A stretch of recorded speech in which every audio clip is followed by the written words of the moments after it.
శివశివ మూడో కంటికి తెలియదని అక్రమాలకు తెగబడ్డారు. దర్శన టికెట్ల గోల్మాల్లో పూటకొక మాట మార్చారు. అమ్మవారి చీరలు వేలం నిర్వహించకుండా తక్కువ ధరకు పంచుకున్నారు. నవగ్రహాల వద్ద భక్తులను నిలువుదోపిడీ చేశారు. టెండర్లకే టెండర్లు పెట్టి కమిషన్ కొట్టేశారు. మహానంది క్షేత్రంలో జరుగుతున్న అక్రమాలపై లోకాయుక్తలో ఫిర్యాదు చేయటంతో అధికారులు శనివారం విచారణ నిర్వహించారు. అక్రమాలు చేసే సమయంలో మూడో కంటికి తెలియకుండా చేయాలంటారు. ఇదే సూత్రాన్ని మహానంది దేవస్థాన అధికారులు సిబ్బంది వంట పట్టించుకున్నారు. అయితే పాపం శివుడు మూడో కంటికి తెలియకపోతుందా అని తెలియక పొరపాటు పడ్డారు. మహానంది క్షేత్రంలో జరిగిన అక్రమాలపై ఆధారాలతో సహా లోకాయుక్తలో ఫిర్యాదు చేయటంతో అధికారులు విచారణ చేశారు. టికెట్ల గోల్మాల్పై ఆలయ ఈవో శ్రీనివాసరెడ్డి పూటకు ఒక మాట మార్చిన వీడియోలను అందజేశారు. ఒకసారి కరెంటు పోయిందని, మరొకసారి ఆన్లైన్ పనిచేయలేదని, ఇంకొకసారి పీఓఎస్ మిషన్ హ్యాక్ అయిందని, ఒక టికెట్ వచ్చిందని, మరోసారి 4 టికెట్లు వచ్చాయని చెప్పిన వ్యాఖ్యలపై అనుమానాలు బలపడ్డాయి. టెక్నికల్ ప్రాబ్లం వలన కొద్దిగా జరిగింది. టెక్నికల్ ప్రాబ్లం కరెంటు పోయినప్పుడు పీఓ మిషన్లో ఒకటి మేము కొట్టంగా వీళ్ళు మా టెక్నికల్ పర్సన్స్ కూడా కంప్యూటర్ ఆపరేటర్స్ని పిలవడం జరిగింది. ఆ రోజు దాన్ని రెక్టిఫై చేశాము.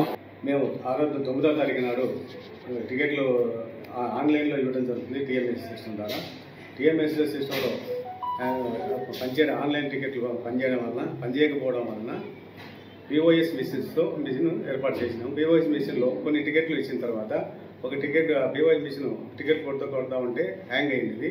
హ్యాంగ్ అయిన తర్వాత పరిశీలిస్తే ఒకే టికెట్ కొడితే మళ్ళీ ఇంకో టికెట్ కొట్టడానికి అదే టికెట్ గల నెంబర్ వచ్చింది. పీఓఎస్ మిషన్ వాడాము. ఆ మిషన్లో కూడా స్టక్ అయినాయి. స్టక్ అయ్యి ఒక టికెట్ 2 టికెట్ 4 టికెట్ల తప్ప ఎక్కడ రాలేదు. ఆ టికెట్ డబ్బులు కూడా మన దేవస్థానానికి జమ పడ్డాయి. దీంతో టికెట్ల గోల్మాల్ జరిగిందని అనుమానాలు వ్యక్తమవుతున్నాయి. భక్తులు అమ్మవారికి సమర్పించిన పట్టు వస్త్రాలు ఏమాత్రం బహిరంగ వేలం వేయకుండా విక్రయించటంపై ఆరా తీశారు. క్షేత్రంలో ఖర్చు ₹1,00,000 దాటిన వాటికి టెండర్లు వేయకుండా కొటేషన్ పద్ధతిలో నచ్చిన వారికి ఇచ్చి లక్షలాది రూపాయలు కమిషన్ కొట్టేసినట్లు ఫిర్యాదు చేశారు. దసరా బ్రహ్మోత్సవాల్లో పూల అలంకరణలో 9 లక్షలకు పైగా ఖర్చు చేసి కొటేషన్ ఇవ్వటంపై ఫిర్యాదు అందటంతో విచారణ చేశారు. వేద పండితులు 4 ఉండగా వారిలో 2 వేద పఠనం చేయలేదని ఫిర్యాదు చేయగా అధికారులు విచారించారు. నవగ్రహాల వద్ద భక్తుల రాకపోకలకు అడ్డుగా కూర్చొని నవగ్రహాల గుడిలోకి వెళ్లాల్సిన పరిస్థితిని ప్రత్యక్షంగా అధికారులు పరిశీలించారు.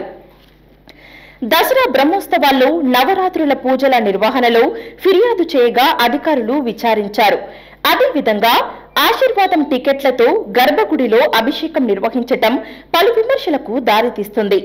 లోకాయుక్తలో ఫిర్యాదు చేయటంతో అధికారులు పూర్తి స్థాయిలో విచారించి రికార్డులను తీసుకుని వెళ్లినట్లు సమాచారం. దీంతో ఆలయాధికారుల్లో ఆందోళన నెలకొంది.